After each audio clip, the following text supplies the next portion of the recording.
inspiring stories from residents in several purpose-built communities about their experiences, their challenges, their opportunities. This afternoon, I'm honored to introduce Marilyn Hack. She's a resident of what we call the first purpose-built community, Eastlake. Marilyn and her family have lived in the villages of Eastlake for 15 years. Over that time, her family has thrived. They have moved from living in an income-based apartment to living in a market-rate apartment. Her 4 children have excelled academically, both at Drew Charter School and in college, and she has advanced her career as a nurse and entrepreneur. Many of you probably got this in your seat. This is a postcard from Marilyn's business. So take a look. I've gotten to know Marilyn very well over the last year and have been blown away by her spirit, her tenacity, her dedication to her family. I really don't know how she does it all. She does a million things, just keeping the schedule together. She's truly an inspiration, so please join me in welcoming Marilyn Hack. Thank you, Catherine. Good afternoon, Texas. Distinguished guests. My name is Marilyn Hack. I'm originally from Guyana, South America. I migrated to the United States and to New York, and after an incident, I was pistol whipped and some other incidents, so I moved to Georgia. I moved in an apartment community where someone I invited there said to me, "Why are you living here? This place is barren. It looks like a place for welfare people and pregnant people." The truth hurts. But the truth can also liberate you.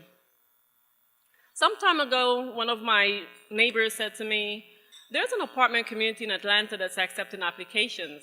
I said, "Really? It's time for me to get out of here anyway." So I gathered a couple of my people that I know wanted to move, and we went to the, we visited the community. Ladies and gentlemen, the grass is greener on the other side. When I went there, I said, there is no way I can fit in here. Would they really accept me here?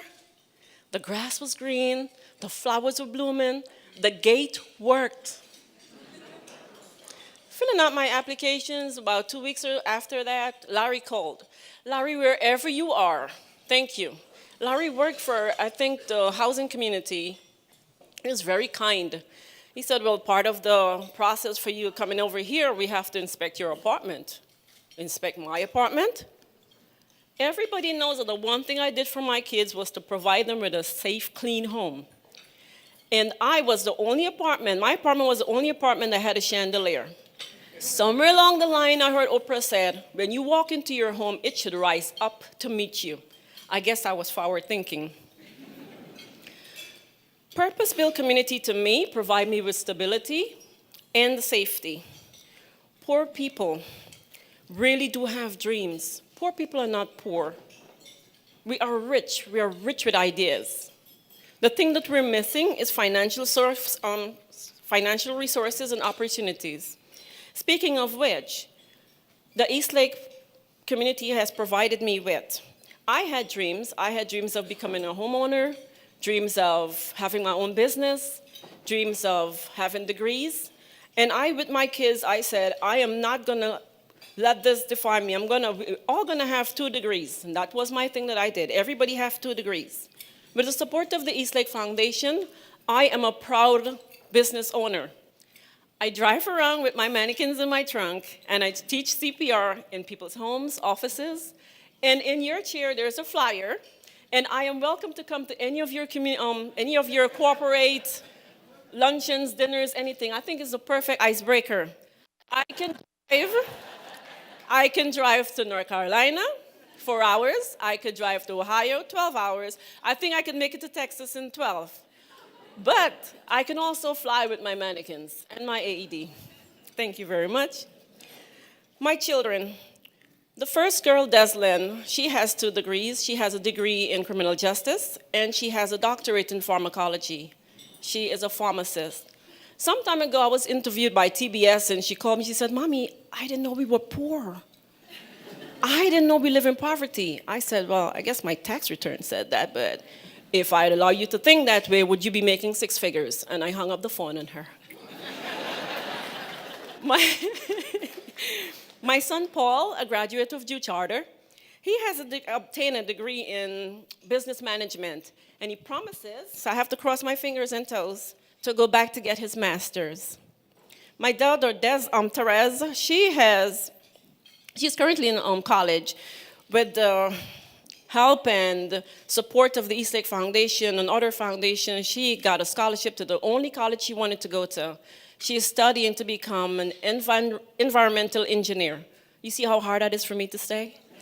If Therese was here, she is so eloquent. She will tell you exactly what an environmental engineer does. Yes, she would. She's never met a stranger. And she will have another degree because this is what I do, and I think she will be a speech therapist also. Needed. Now we have Malaya. Malaya is 4 years old, and she is currently at Drew Charter. She attends preschool. Now Malaya is very shy. When I ask her what she wants to be, Malaya will say, "Oh, mommy, I want to be like you." No, Malaya. When they ask you what you want to be, tell them you want to be a lawyer. So fast forward. We're always having people coming into the school, coming into the community, talking to the children, asking them, what's working? What are you doing? So someone must have asked Malaya what she wants to be, and Malaya said she wants to be an expert counter. So I got an email from one of the teachers, and she says, we have a certificate, they're giving certificates, and Malaya's going to get a certificate. She's going to be recognized. I'm like, Malaya, who do you think you are, Therese? So I got over there and I said, part of the certificate says that I'm responsible for my own destiny and all of that stuff, but it says I promise to be an expert counter in pre-K. So I said to Malaya, what's an expert counter? She says, Mommy, I can't recognize number 17. Needless to say, the whole week we were writing number 17. Fast forward into this, I have a cousin that came in from my country. She's studying pre-med here. Picking up from the airport, she's in back talking to Malaya, and she says, Malaya, well, what do you want to be when you grow up? And Malaya says, I want to be a lawyer. I was driving, and I said, a lawyer? Ooh, she got it. So then she says, Malaya, what does a lawyer do? Malaya said, they count money. I said, you're right, they do count money. I'll counsel her later. I could go ahead and I could brag about all the amenities and all the services that are being offered in the villages of Eastlake and the things that we're doing. But these are things that you can Google and go online and find out about. The things that you don't know that I experience are the people, the staff. These people bring their authentic self consistently.